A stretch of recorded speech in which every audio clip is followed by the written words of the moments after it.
Ngayon, dapat itong maras ng pagdududa ni Sabay Faye. Miss Yun, pasensya na. Si Dongshan, hindi niya talaga alam ang hangganan niya. Medyo nagugutom na ako. Kung talagang nahihiya ka, bakit hindi mo ko ano yung kumain sa restaurant? Hindi naman sa ayaw kitang anyayahang kumain. Pero sa restaurant, kailangan pa natin magpa-reserve ng maaga, di ba? Walang problema. May membership ako. Tara na.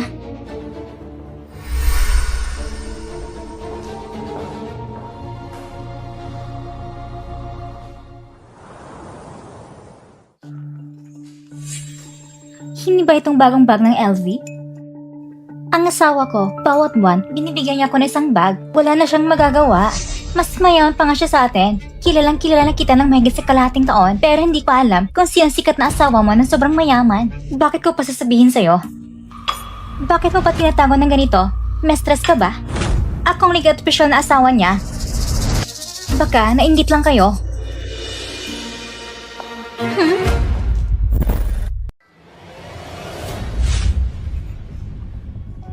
Miss, bawal pumasok ang walang membership. May membership ang asawa ko. Kakapasok lang niya. Tawagan mo siya para bumaba at sunduin ka. Sumama siya sa ibang babae. Nandito ko para mahuli siya. Pentilutan kong pumasok. Pasensya na, wala kang membership. Hindi ka pwede pumasok. Maghihintay na lang ako dito. Hindi ako makapaniwala na kayang manatili doon magpakailanman. Narinig ko ng mga miyembro dito ay may mga taong may katayuan. Hindi ko alam, Miss Yun. Anong negosyo ng pamilya mo? Isa lang akong miyembro. Kung gusto mo, Mr. Faye, pwede rin kitang tulong para makakuha ng membership. Ang ama ko ay isang negosyante sa ibang bansa at may maraming resources sa bansa. Kung gusto mo lang, pwede rin kitang tulong makamit ang mataas mong posisyon. Salamat sa kabutihang loob mo, Miss Yun. Sa ngayon, gusto ko na mag-ipon ng kabutihan para sa asawa at anak ko. Tungkol sa iba pang bagay, hindi ko masyadong iniisip. Matalino ka, Mr. Faye. Sigurado ako naintindihan mo ang ibig kong sabihin. Walang problema. Uminom na lang tayo. Cheers. Baka si Yun Song ay gusto talaga ako. O baka may iba siyang layunin. Yung mga matang katulad kay Song Yun Sen. Talaga bang coincidence lang ito? Miss Yun, hintayin mo muna ako. Magbabayad lang ako. Hindi na. Makaibigan ng ama ko at may-ari ng restaurant na to. Sige, kung ganon, sa pagkakataong ito, para nag-aalay ko ng bulaklak sa templo gamit ang bulaklak ng iba. Hindi masabi mo na wala kang membership dito. Bakit kaya nandito kasama mo ba ito? Mr. Faye, hindi ba ito yung pinsan mong namatayan ng asawa? Bakit siya nandito? Sinang sinasabi mong namatay ng asawa? Magkakatigil ko talaga sa akin. Miss Yun, pasensya na talaga. Pagkatapos mamatay ang asawa ng pinsan ko, medyo nagkaroon siya ng problema. Palagi niya akong inaalala bilang asawa niya. Iuuwi ko muna siya. Babalik ako para humingi ng pasensya sa'yo. Wala akong sakit. Huwag ka na lang magsalita. Bitawan mo ko. Ikaw. Hindi ka pa kontento sa gulo? Iba si Yonsong kaysa sa ibang babae. Huwag ka manggulo ng walang dahilan. Pinagpalit mo ko dahil sa kanya? Ano bang naiba sa kanya? Hindi ba't isang mistress na siya nag-aaga ng asawa ng iba? Mistress. Yaoli, binabalaan kita. Hindi pa ikaw ang Mrs. C. Hindi ka rin ba umakyat bilang mistress? At may mukha ka pang sabihang mistress ang iba? Ikaw! Nanganak ako dahil sa'yo! Kaya mo pwede gawin ito sa akin! Anak, sasabihin ko sa'yo, maraming babae sa labas na gusto magkaanak para sa akin!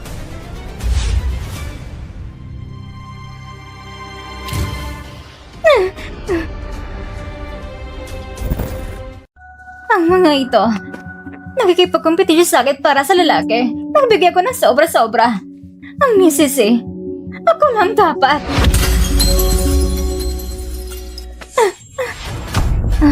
Sino ka? Anong gusto mo? Ako to, Miss Yao. Ako si Mapping. Hindi ba sinabi ko sinaw kang pumunta dito? Wala akong magawa. Kamakailan, may nag-iimbestiga sa akin. Sigurado na tugas ang nangyari noon. Mag-isip ka ng solusyon agad. Naintindihan ko. Umuwi ka na muna. Pagkatapos, kakausapin ko si Baifei para kitang ma-update. Umuwi ka na. Hindi kita hanapin. Huwag kang lumabas. Sige, ayusin niyo to agad. Sakto ang pangyari na ito. Gusto kong malaman ni Baifei. Ako lang makatulong sa kanya na lutasin ang problema. Sigurado kung taga-Song ang may gawa nito. Bakit siya nandito? Hindi ba dapat pinalabas na siya sa bansa? Pero si Mapping ay naobserbahan na. Kaya ngayon, kung lumabas siya, medyo mapanganib pa rin. Pero may isa kong paraan para tuloy malutas ang problemang ito. Anong plano mo? Pero kailangan mo munang sumang-ayon. Pagkatapos magtagumpay, paintulutan mo kung bumalik sa trabaho sa kumpanya.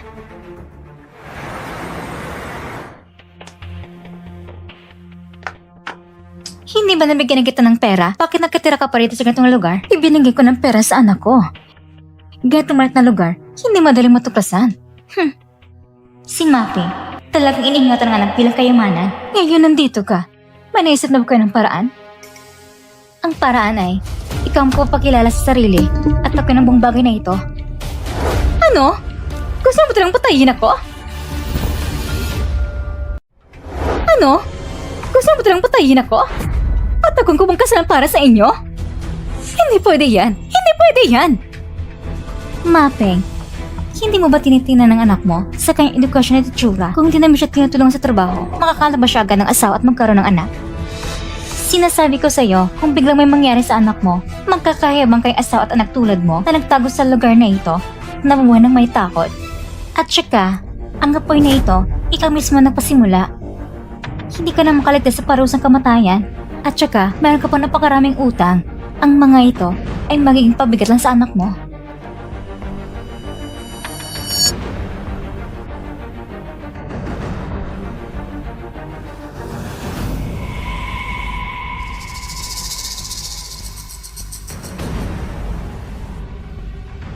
Sige, gagawin ko at ayon sa sinasabi ninyo.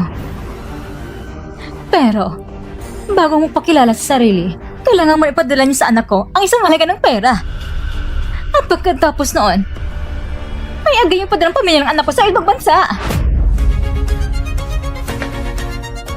Walang problema.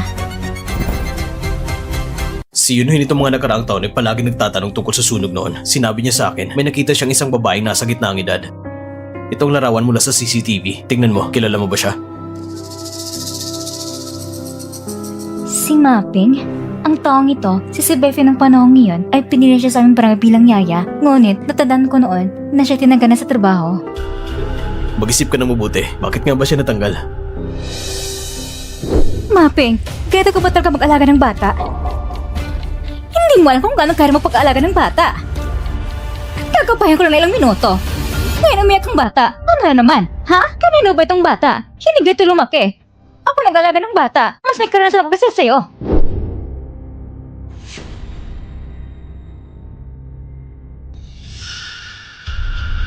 Paano ko malam kung sino naglagay?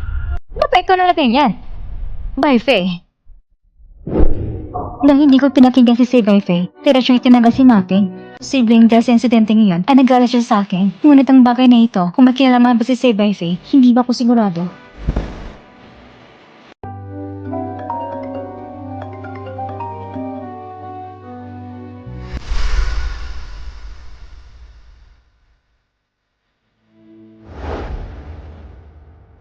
Ano nangyari? Si ate ba yon? Sabi ni Yunhoy, umamin na si Mapping. Halos kapareha ng sinabi mo dahil sa galit na tinanggal mo siya. Kaya niya nagawa yun. Wala na daw kinilaman ng iba. Siya talaga?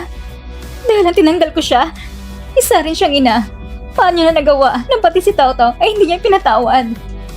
May malinaw na direksyon ng kaso. Kailangan mo mong pagkatatag. Bibigyan tayo ng hustisya ng batas. Talaga ba? Ang walang kinalaman si Bye, Faye? Pupunta ko sa kanya. Ito na kumpanya ng Zentao. Sa susunod, alamin natin ang kanyang totoong opinyon. Hindi kayo pwedeng pumasok. Hindi mo natatanggap si Mr. C ng bisita. Kami mga reporter ng Chinese media. Please, papasokin niyo kami. Anong gulong ito? Hindi ko pinapansin kung taga saan ka. Kung hindi pwede pumasok, hindi pwede. Hindi ba itong pinsan niyang babae? Bakit hindi siya nagpapagaling sa bahay at ngayon ay nagtatrabaho sa kumpanya? Kulang ba sa to ang kumpanya ni Mr. C? Anong sinasabi mo? Tumahimik ka! Ayaw mo paliwalag ni Mr. C? Ito ba may kinilang sa malaking sunog? May kinalaman ba ito? O gusto mo lang protektahan si Mapping? Mr. C! O gusto mo lang protektahan si Mapping? Mr. C! Miss Yun! Hindi sa ayaw ko sumagot, kundi hinihintay ko lang yung interview. Dahil sa Wame, ito ang pinakamalaking media sa ating lungsod. At dito ako magpapahayag sa aking totoong saloobin. Una, gusto kong pasalamatan si Mr. C sa tiwala niya. Pangalawa, gusto kong itanong anong opinion ninyo tungkol sa kasong pagtatangka ng sunog ni Mapping. Narinig ko, taga parang lugar kayo. Pipilit mo ba siyang pakitungan ng maayos? Nang malaman kong umamin na si Mapping, nang unang sandali, agad akong tumawag sa mga biyanan ko mag-asawa. Umiiyak silang nakikiusap sa akin na ipagiganti ko si Xiao Zhen at ang parusaan ang gumawa ng kasamaan para matahimik ang kaluluwa ng asawa at anak ko sa langit. ang parusaang kamatayan ay nararapat lang sa kanya! Hindi ko siya kailanman patatawarin. Ang tanging nais ko lang ay ang pumatay sa aking mag-ina magbayad gamit ang sariling buhay! Hindi ko rin mapapatawad ang sarili ko. Ako pumili ng maling yaya. Ako ang dahilan. Ako mismo nakapinsala sa kanila. Mahal ko. Anak. Nahanap na ang sila rin. Narinig niyo ba ito sa langit? Isang magandang balita. Talaga bang wala siyang alam? Mr. C, tingnan mo. Ang video ng interview ay sumikat sa internet. Lahat ay nakikiramay at naawa sa inyo. Modela kayo ng mag-asawa sa buong bansa. Ihanda ang sasakyan. Pupunta tayo sa pamilyang Song. Aba.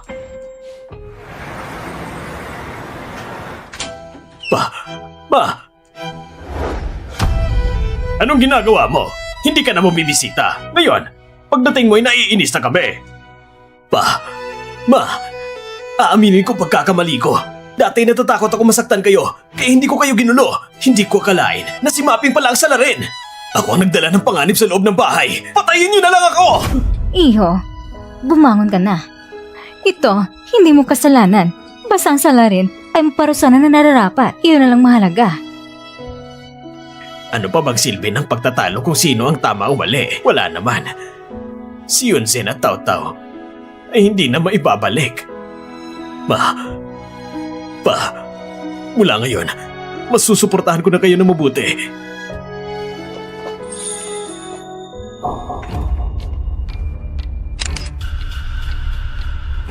Mr. C, ayos na.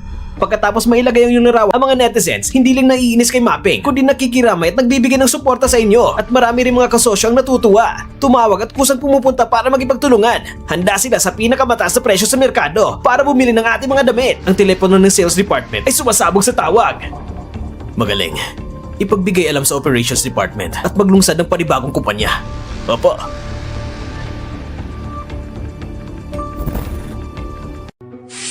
Kuya, Yunsong, bakit ka nandito? Umupo ka muna. kuya, napag-isipan ko na may kakaiba sa pangyayaring ito. Nagtago si Mapping ng 1 taon. Bakit ngayon pa lang siya lumabas para umamin? Marahil dahil si Yunhoy patuloy nagsisiyasat sa kaso doon. Natakot siya dahil may konsensya siya. Kuya, alamin mo lang tungkol sa pamilya niya. Sige, Uuwi muna ako. Kapag may balita, paalam mo agad sa akin. Teka. May isang bagay ko na gustong sabihin sa'yo. Simula nang harapin ni si Baifeng ang mga magulang natin, palagi silang ginagambala ng mga reporter na ospital na si Mama dahil sa galit. Malina na palabas lang ang ginagawa ni si Beifei. Pinagsamantala niyang mga magulang natin. Hindi pwede. Pupunta ko parating na si Mama at Papa.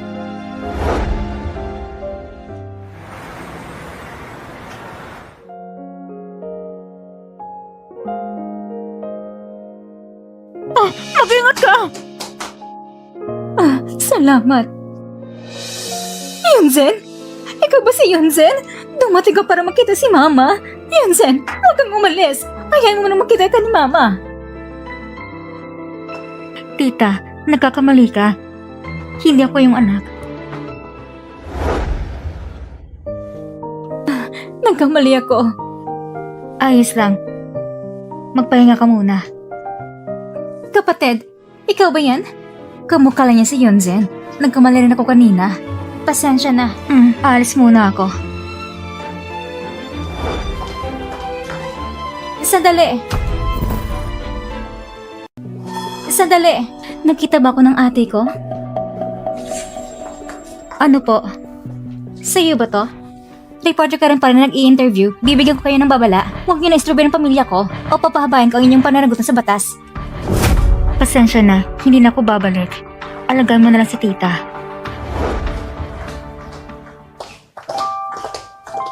Sandali! Sabi ng mama ko, ikaw ang tumulang sa kanya. Pasensya na. Nagkamali ako sa'yo. Pwede ba tayo magpalitan ng number? Sobrang gusto ka ng mama ko. Kung maaari sa susunod, pwede ka ba pumunta paminsan-minsan para makita siya? Sige.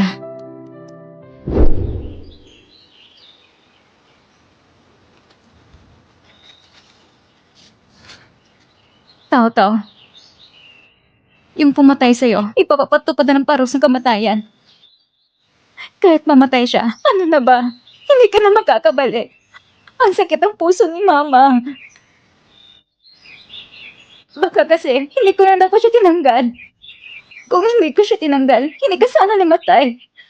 Hindi sana mangyayari lahat ng ito. Ako nagkasala sa iyo, anak. Tao-tao, ako nagkasala sa iyo. Yunzen, hindi tunay na salarin si Mapping. Natuklasan ko ang bagong ebidensya. Sinuri ko. Yung nag-remit kamakailan, nagkaroon siya ng kontak kay Yaoli. Hindi ito maaaring aksidente lang. Kung ganito, hindi ko talaga napagbintangan ng mali si Say by Faye. Kung hindi lang sa kanya na nag-connect sa kanila, hindi makikilala ni Yolo si Mapping kahit sino sa kanilang dalawang utak. Parehas lang pumatay kay Tao-Tao. Hindi ko pala lampasin kahit isa sa kanila. Pero wala tayong direktang ebidensya para mapatunayan na may kinalaman sila sa sunog para sa mga pulis. Ayos lang. Basta magpatula kung lumapit sa kanya, mahalap ko ng kanyang kahinaan. Yunzen, maaari kitang tulungan. Kuya, sobra ng tulong mo sa akin. Makasari at uso si Say by Faye. Ayaw kong madamay ka pa. Dahil ako ang kuya mo. Itong nararapat kong gawin. Pero tayo, walang dugo ang nag-uugnay sa atin. Hindi ko pwedeng laging umaasa sa'yo. Yunzen, sa totoo lang, Kuya yan. sinong pumayag na pumasok ka? Mr. Kin, si Miss Lin ang nagdala ng pagkain. Hindi ko siya mapigilan. Kuya yan. Binigyan kita ng pagkain na bakit lagi mo kong hindi pinapansin? Bakit nandito ka na naman? Aalis muna ako. Ano bang relasyon mo kay Kuya yan? Lumayo ka. Umuwi ka muna. Ipapaliwanag ko sa'yo mamaya.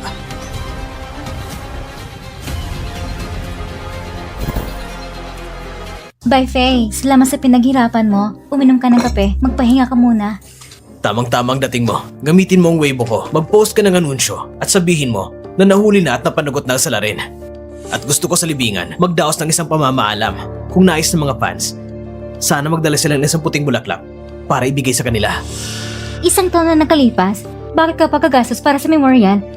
Hindi ka pa ba nakaka-move on doon sa mag-ina? Akala mo ba talaga para lalahanin ko sila? Ang totoo, para patuloy na tumaas ang atensyon ng kasong ito. Para kumita pa tayo ng mas malaki. Ganon pala. Talagang matalino ka. Nahuli na ang salarin. Nakita niyo ba to? Nakikita niyo ba to? Ang araw na ito, matagal ko nang hinihintay. Senyon, Tao-Tao, bakit niyo ko iniwang mag-isa sa mundong ito?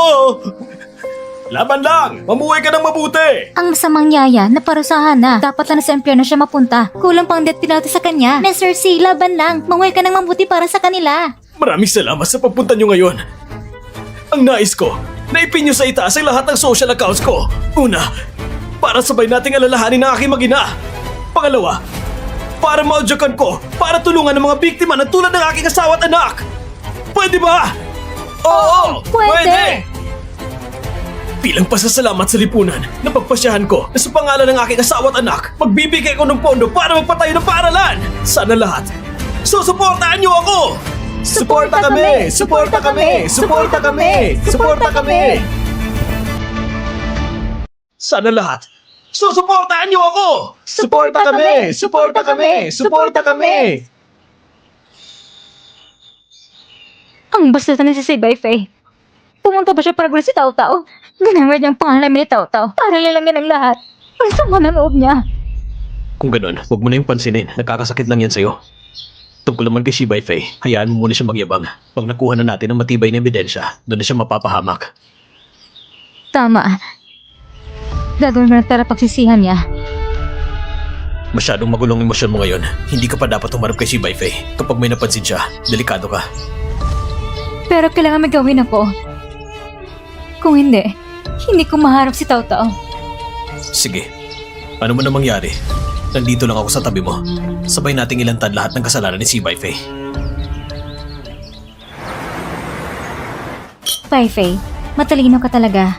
Ngayon, may dahilan na para sa donasyon. Ang perang galing sa mga tao, otomatikong mapupunta sa bulsa natin. Pero, ang lokasyon ng paaralan, medyo kakaiba. May espesyal na ibig sabihin ba ito? Yun ang hindi mo naiintindihan. Pinatingnan ko na ito sa isang eksperto. Basta may tayo ang lahat ng mga paralang ito, doon lang talaga ako makakampante.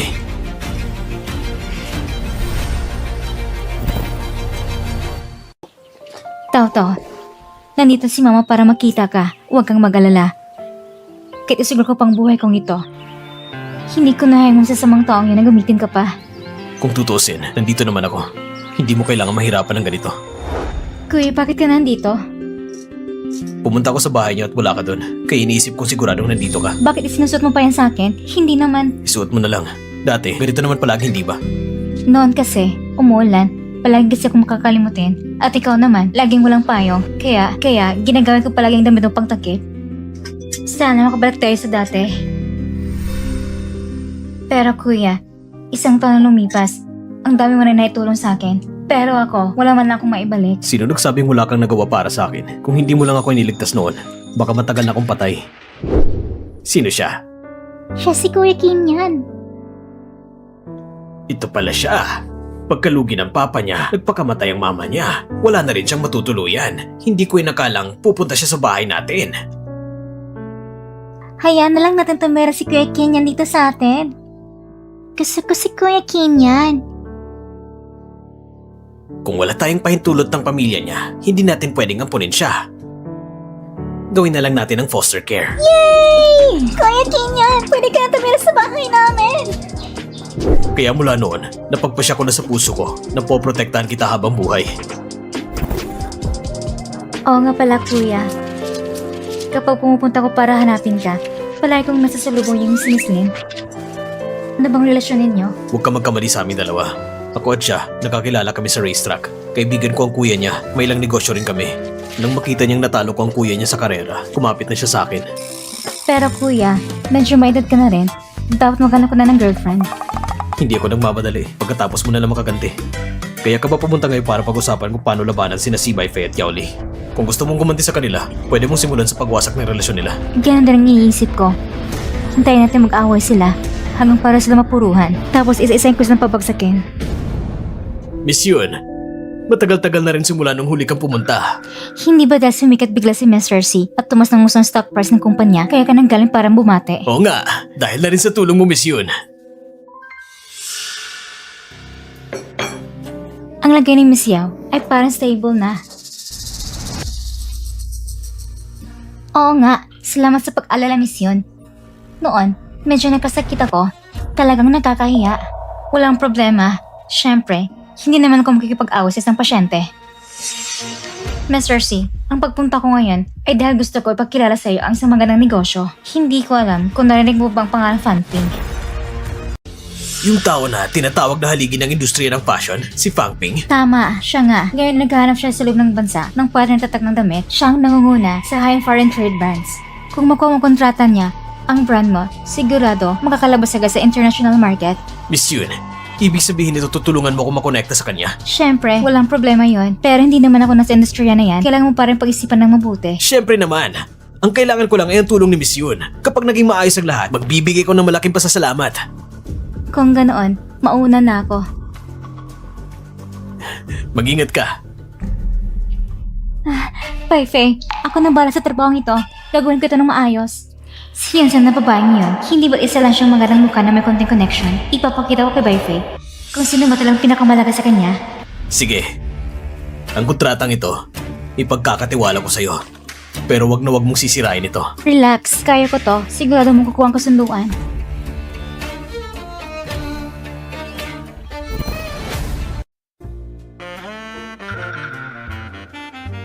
Miss Yao, ikinalulugod kita makilala. Hindi ko akalain na ganito ka pala kaganda. Mr. Fang, huwag mo na akong bulahin. Marami na akong nakilalang magaganda. Pero kagaya ni Miss Yao, matamis magsalita at napakaganda ng katawan. Isang tunay na diyosa. Bihira lang yan. Mr. Fang. Sandali, sasagutin ko lang ang tawag. Kumusta ng usapan? Malapit na. Tatawagin kita mamaya.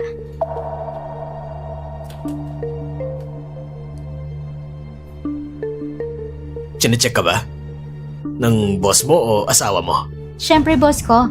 Mr. Fang, sa mga papuri mo, nakalimutan ko to ang totoong pakay ko. Ngayon, pag-usapan natin ang kontrata. Bakit hindi mamayang gabi na lang? Pag-usapan natin na mas detalyado.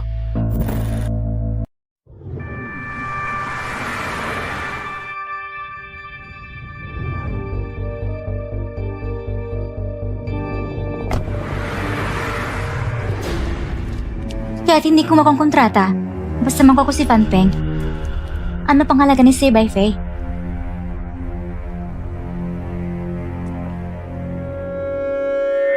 Kakagat ng isda.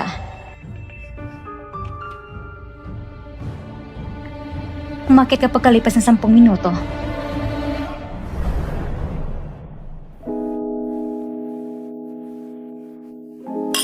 Miss Yao, ang ganda mo talaga.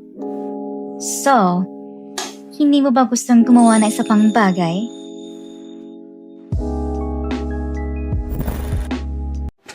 Fanpeng, lumabas ka dyan! Sino ka bang babae ka? Tinawakan mong lalaki ko. Ako ay Ay naku mahal, siya ay nandito lang para makipag-usap tungkol sa negosyo. nag-uusap ng negosyo? Sino ba nag-uusap ng negosyo na umabot sa kama? Kung magkipag-partner ka sa kumpanyang ganyan, makikipaghiwalay ako sa'yo. Bye, Faye. Kailangan mo ko ipagtanggol. Binugbog nilang mukha ko. Halos masira na. Ang kapal ng mukha mo. Pinapunta kita para makipag-usap sa kontrata. Hindi para akitin ang asawa ng iba! Dahil sa'yo, nabasura ng kontrata. May lakas ka pang umiyak? Ako, hindi ko rin alam na may asawa siya. Hindi mo ba alam na may asawa siya? Eh alam mo ba na may lalaki ka pa? Ano? Akala mo ba patay na ako? Ha? Master Fee, kalmay mo man ang sarili mo.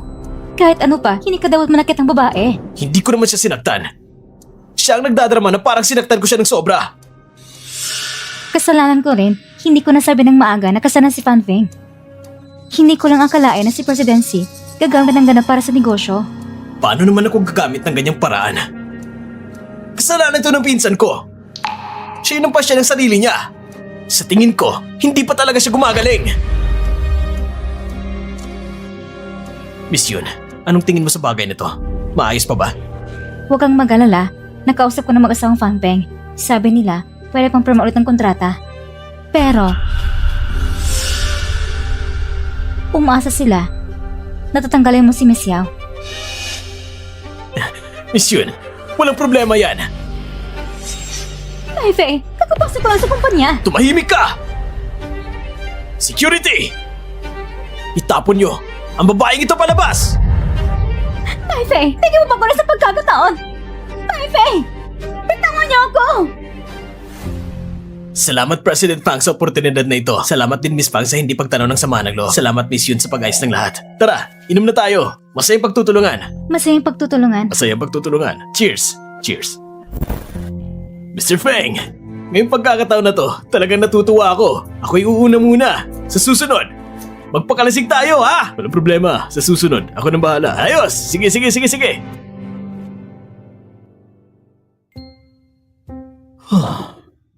Itong pag-aarte na to, mas nakakapagod pa kaysa sa negosyo. Kung hindi lang para sa mabuting kaibigan ko si Kinyan, hindi ko titignan ng babaeng yon. Miss Yun, sabihin mo sa pamilyang Kin na sa susunod na makipag-collab kami, dapat naman ibigyan niya ako ng 10%. Tinutulungan ako ni Mr. Fang. Bakit ko naman hingan siya ng kapalit? Ay oo, pinagtanggol mo pa siya ha. Kayo ba ay magkasintahan? Ikaw bang magbibigay ng kapalit? O siya? Anong magkasintahan? Lasing ka na yata, Mr. Fang. Halika, uminom pa tayo. Bigyan mo pa ako na sa pagkakataon. Alam ko na pagkakamali ko. Lumayo ka! Kung hindi lang dahil kay Yunsong, halos napalpak mo na ang kontrata!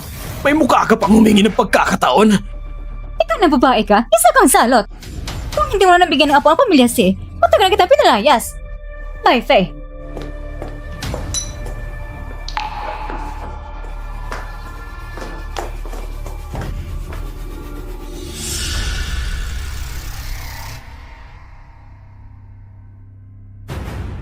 Lahat kasalanan ni Yonsong.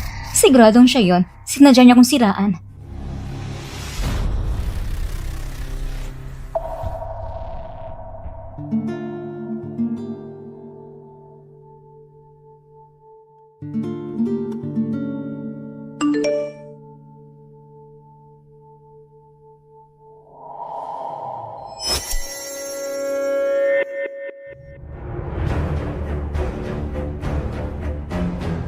Tao. Si Mama, ipaghihiganti ka.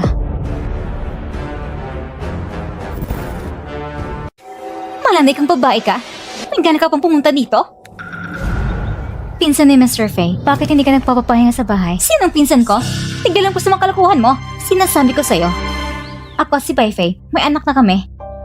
Kaya, ako lang pwedeng maging Mrs. C. Ikaw at siya, naglalaro lang kayo. Mrs. C? Pero hindi ba patay na si Mrs. C? Ang ibig mong sabihin, si Song Yun-zen, yung maagang namatay? Hindi siya karapat-dapat, ako lang pwedeng pumalit sa kanya. Si Mr. C, umaasa siya sa pagmamahal niya sa iyong mga asawa. Parang karas hanggang ngayon, sinasabi mo sa akin ng mga ito, hindi ka ba natatakot at sisihin ka? Dahil ngayong araw, wala naman talaga akong bag na paalisin ka. Magmanday kayo, tuloyin siya! Bitawan niyo ako! Hoy! Hulihin niyo silang lahat!